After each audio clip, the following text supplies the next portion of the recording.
Hello guys, आज मैले कर्कलो बनाउँदैछु। कर्कलोको लागि अब चाहिने सामग्री चाहिँ यो टमाटर अनि खुर्सानी अनि लसुन, यो धनिया पाउडर, यो खुर्सानी पाउडर, यो चाहिँ जिरा पाउडर।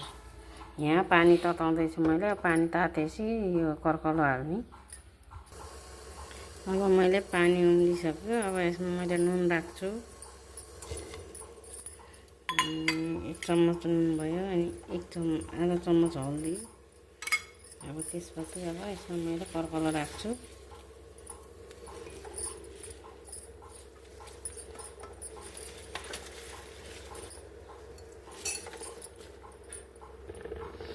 कर्कलो मैले राखिसकेँ। अब यसपछि यसमा खुर्सानी, हरियो खुर्सानी चिरेर राख्दैछु। त्यसपछि अब यो धनियाको धुलो राखेको छु 1 चम्मच अनि यो जिराको धुलो राख्दैछु। त्यसपछि यो चिली पाउडर। हजुरहरूलाई कतिको पिरो खानु मन लाग्छ त्यही चाहिँ मलाई अलिक पिरो मनपर्छ, त्यही भएर मैले अलिक पिरो राखेको छु। अनि यो अब मैले अब यहाँ टमाटर राख्दैछु। टमाटर राखेपछि अमिलो नराख्दा पनि मिल्छ। अब यसलाई मैले 2 सिटी लगाएपछि अब यसलाई झान्ने बेलामा म देखाउँछु।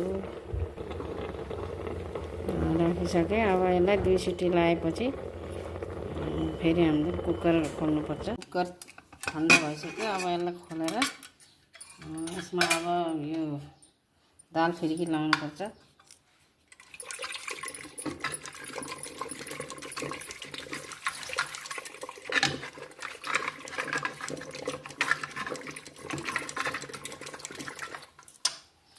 दाल फिर्की लगाइसकेपछि अनि अब यसलाई झान्ने हो। अब यसलाई झान्नुपर्छ। झान्नको लागि मैले यहाँ लसुन ओखलमा कुटेर राखेको छु।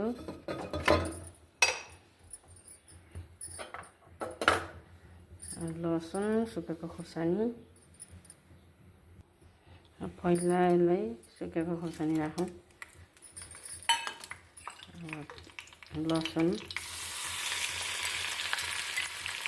लसुन हालेर झाने पनि त्यसरी मिठो हुन्छ। मलाई त त्यसरी मनपर्छ। हजुरहरूलाई अब कसरी के चिजले झान्दा मनपर्छ?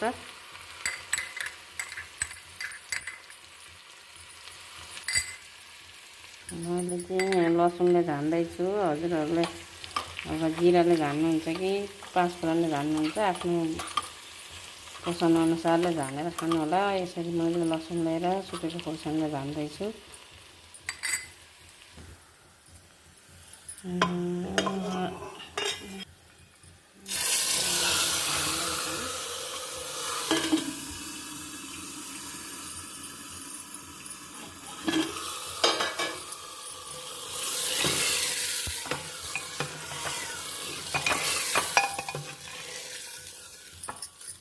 कर्कलोको सब्जी हाम्रो रेडी भइसक्यो। हजुरहरूले नि यसरी नै बनाएर खानुहोस् र कमेन्ट गर्नुहोस्।